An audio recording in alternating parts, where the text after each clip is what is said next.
Welcome to you my dear students. Today आज इस class 8 में और जो हमारा सब्जेक्ट है वो सिविक्स। हमारा जो टॉपिक है वो है आदिवासीज एंड डेवलपमेंट।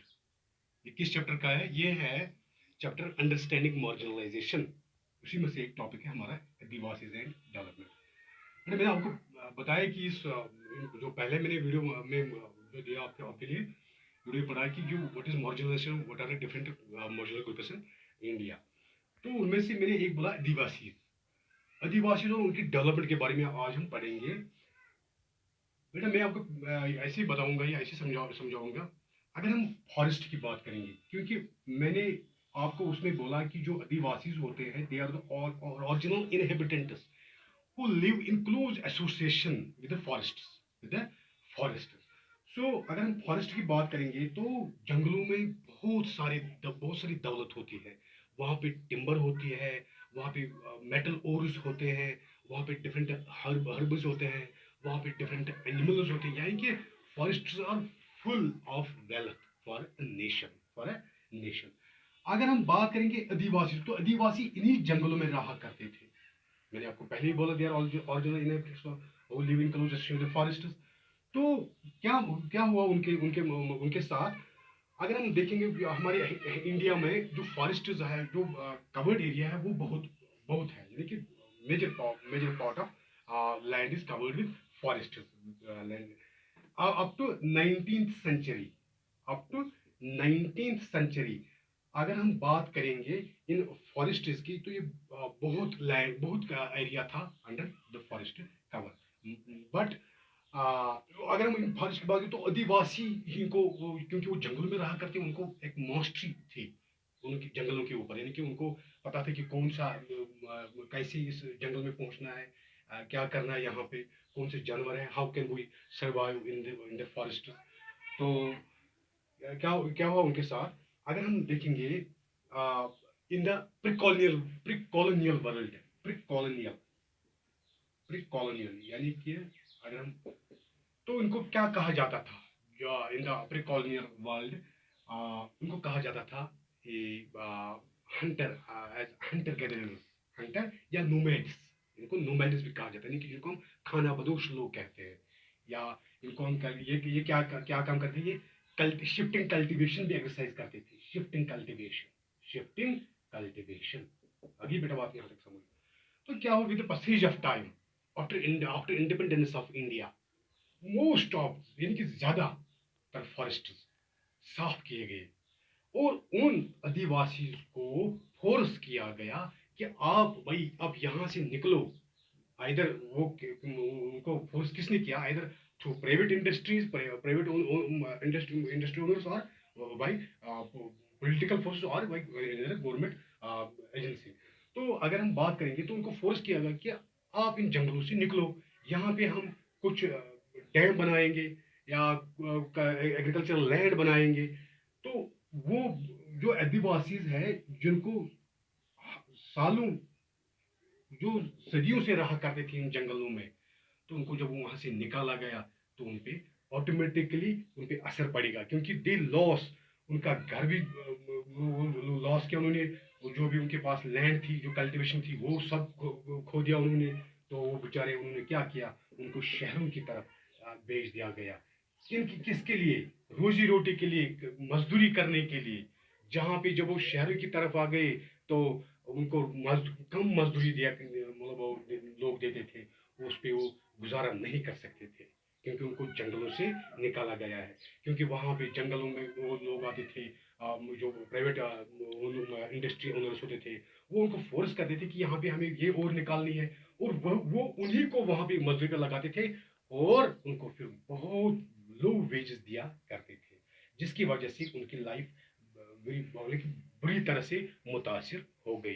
क्योंकि बहुत आदिवासीज ने फिर माइग्रेशन की, वो डिफरेंट कंट्रीज की तरफ माइग्रेशन की, डिफरेंट स्टेट्स की तरफ माइग्रेशन की।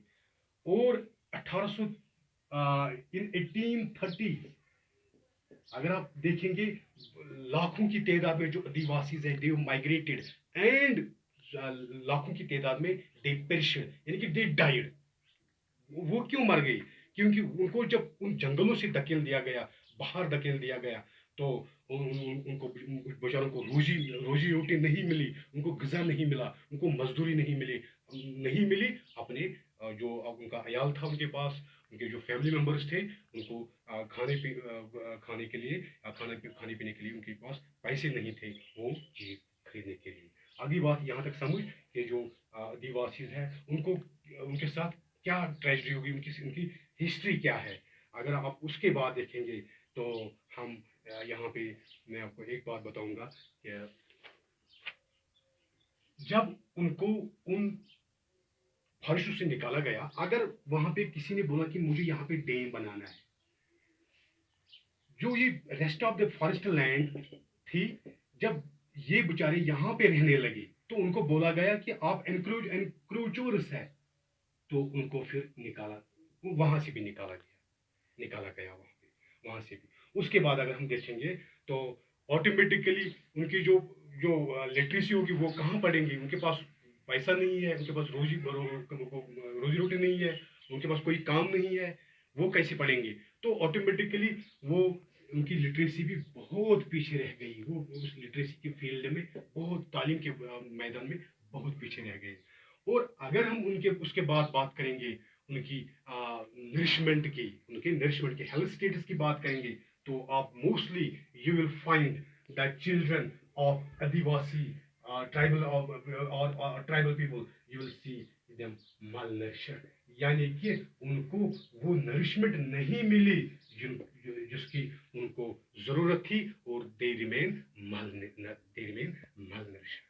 आगे बात सुनो। अगर मैंने आपको पहले बोला कि हमने स्टीरियोटाइपिंग में जो हम दिखाते हैं, उनकी जो उसमें हम दिखाते हैं कि प्रिमिटिव है, ये बैकवर्ड है, that is not good, to show that very thing in stereotyping. ये था कि आदिवासी और उनके डेवलपमेंट के बारे में, ये कहाँ रहा करते थे और उनको कैसे निकाला गया वहां से, उन जगहों से, और जिसकी वजह से उनको बहुत सारी मुश्किलों का सामना करना पड़ा। अगली बात यहाँ तक समझ। और जो हमारा अगला क्वेश्चन है वो है, मैं आपको बोलूंगा हमारा जो टॉपिक है अब, इसके बाद जो टॉपिक है वो है minorities minorities minorities and marginalisation. बेटा मैंने आपको बोला कि मार्जिनलिज्म क्या होती है, और डिफरेंट ग्रुप्स हमारी कंट्री में कौन कौन है। अगर हम उसके बाद देखेंगे माइनॉरिटीज, एक और नया वर्ड आ गया, माइनॉरिटीज किसको कहते हैं, मार्जिनलिज्म आपको पता ही है, दो लोग जिनको हम साइड लाइन करते हैं, which are which we feel them less important, we feel them we do not give them opportunity to access to their resources, यानी कि they are dominated by the majority of the people, major section of the people. अगर हम minority को देखेंगे तो minority के बारे में हम आपको बताऊंगा कि माइनॉरिटी किसको कहते हैं। अगर किसी शहर में कम्युनिटीज रहती है, तो अगर एक कम्युनिटी उनका नंबर कम है, अगर उनका तादाद कम है as compare to the other community, that is called as, वो माइनॉरिटी में रहते हैं। जो मैं मिसाल मैं आपको एक ऐसे बोलूंगा, ये ग्रुप कम्युनिटी ए है, एक कम्युनिटी बी है। अगर यहाँ इस कम्युनिटी के 10,000 मैं लूंगा, 10,000, और इसके में मैं लूंगा 2,000 पीपल, तो as compare to the number ये वाला कम है। अगर ये वाला कम है तो ये ऑटोमेटिकली किसमें इंक्लूड हो गया, ये हो गया माइनॉरिटी में इंक्लूड। अगली बात समझ, इसको हम कहेंगे माइनॉरिटी। तो ऑटोमेटिकली अगर किसी गांव में रहता है किसी, तो ये वाले इनको डोमिनेट करेंगे, जिनको एक्सेस नहीं होने देंगे कि उनका रिसोर्सेज तक पहुंचे, यानी कि वो ये वाले लोग इनसे डोमिनेट किए जाएंगे, इसको कहते हैं माइनॉरिटीज। अब अगर हम कॉन्स्टिट्यूशन ऑफ इंडिया की तरफ देखेंगे, constitution of India, constitution of India ने हमारी जो माइनॉरिटी ग्रुप है उनके बारे में क्या कहता है। कॉन्स्टिट्यूशन ऑफ इंडिया, हमारा जो कॉन्स्टिट्यूशन ऑफ वो प्रोवाइड करता है self guards to the religious and linguistic minorities as part of our fundamental rights. अभी बात यहाँ तक समझ। तो इसके बारे में मैं आपको बोलूंगा कि हमारे देश में एक फंडामेंटल राइट है कि अगर किसी माइनॉरिटी ग्रुप का कोई भी फंडामेंटल राइट वायोलेट होगा तो वो कहाँ जाएगा?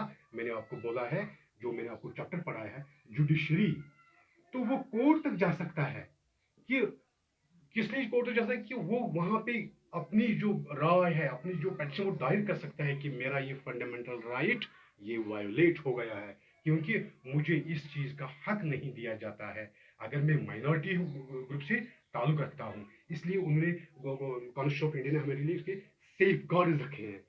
क्या किया है? सेफ गार्ड प्रोवाइड किए हैं। आगे बात यहाँ पे बेटा समझ।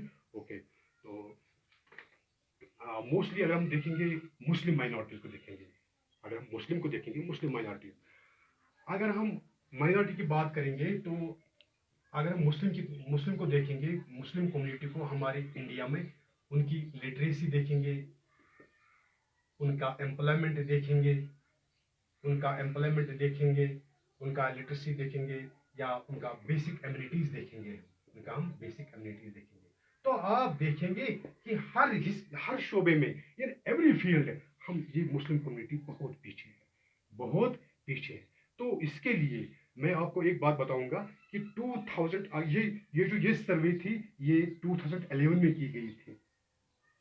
2000 socio economic survey, socio economic survey, यानी कि सोशली एंड इकोनॉमिकली जो कंपैरिजन होता है कि फलानी सेक्शन, फलानी कम्युनिटी वो कितनी सोशली एंड इकोनॉमिकली डेवलप्ड है, और वो फलानी कम्युनिटी वो कितनी डेवलप्ड है। आगे बात समझ। तो 2005 में 2005 एक कमेटी, हाई लेवल कमेटी बनाई गई, जिसको जो चेयर की गई थी बाय जस्टिस राजेंद्र सचर। उस कमेटी ने क्या देखा? उन्होंने एग्जामिन किया जो social, economic and educational status जो मुस्लिम कम्युनिटी का है इंडिया में, वही रिपोर्ट उन्होंने तैयार किया। और वहां पे देखा गया है कि जो ये मुस्लिम कम्युनिटी है, ये सोशली, इकोनॉमिकली एंड एजुकेशनली जो उनकी सिचुएशन है वो comparable to that of other marginal communities. Like अगर हम देखेंगे शेड्यूल्ड कास्ट, शेड्यूल्ड ट्राइब्स, अगर हम शेड्यूल्ड कास्ट और शेड्यूल्ड ट्राइब्स की बात करेंगे, उनके साथ उनको कंपैरिजन करेंगे। उस रिपोर्ट ने क्या बोला कि average years of schooling for Muslim children between the age of 17 to 16 is much lower than that of other socio-religious communities। यानी कि जो मुस्लिम कम्युनिटी है, जो माइनॉरिटी में है, क्योंकि अगर आप देखेंगे 14.2%, ये बात मैं आपको यहाँ पे बोल गया, 14.50% जो इंडिया की पॉपुलेशन है उसमें से, यानी कि 14% पॉपुलेशन मुस्लिम की है, जो दिखाता है कि ये बहुत कम है, ये कम, they are very less in number, because of that they are considered as minority groups. This Muslim community is considered as minority, is considered as minority. आगे बात यहाँ पे बेटा समझ। ओके, मैंने आपको बोला कि माइनॉरिटी क्या होती है, ये मार्जिनल क्या होती है, ये कैसे ऑटोमेटिकली जो कम नंबर है, ये they are less in number, तो ऑटोमेटिकली मार्जिनलाइज हो जाएंगे, इस साइड लाइन हो जाएंगे। मैंने आपको बोला कि 2011 में जो सर्वे की गई, उसमें भी देखा गया जो मुस्लिम कम्युनिटी है, ये माइनॉरिटी ग्रुप है, ये बहुत पीछे है, चाहे लिटरेसी में है, या एम्प्लॉयमेंट है, या कोई कोई जो बेसिक कम्युनिटीज है उनमें भी बहुत पीछे है। अगर आप उनके बारे में देखेंगे तो मैंने फिर बोला कि जो एक कमिटी, हाई लेवल कमिटी बनाई गई थी in 2005, what was, for what purpose that committee was composed, was organised, that very company. तो ये जो इकोनॉमिक एंड सोशल मार्जिनलाइजेशन है, ये एक्सपीरियंस कहाँ की गई है?